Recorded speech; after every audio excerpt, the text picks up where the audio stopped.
why they stopped doing it. They build vertical instead, higher density, right? So this is beautiful as far as green idea. Everybody dreams, right? But it's at the cost of environment.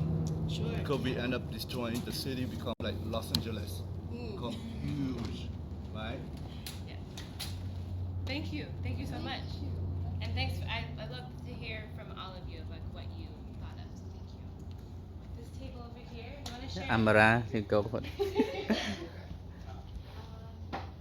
So in our like ideal setting, we had a couple different things. Like we imagined kind of a garden where we could produce our own foods, and that's kind of related to like culturally appropriate and relevant foods as well. And then water sources to have like clean water so that we can both use that for like drinking or bathing or washing or even just for like taking care of the garden.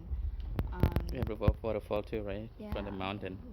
Yeah, and then we also included like these three trash bins or these three waste bins for recycling and landfill and compost, just so that we are like very conscious about that and so that we dispose of it properly. And also a hiking trail because We love hiking. we love hiking. It's great for fitness. It's good for your health to go out. Yeah. We don't So- go far, just nearby our house. And then we have greenhouse already, right? Yes. And lotus pond. Okay, that's it. Thank you. Thank you.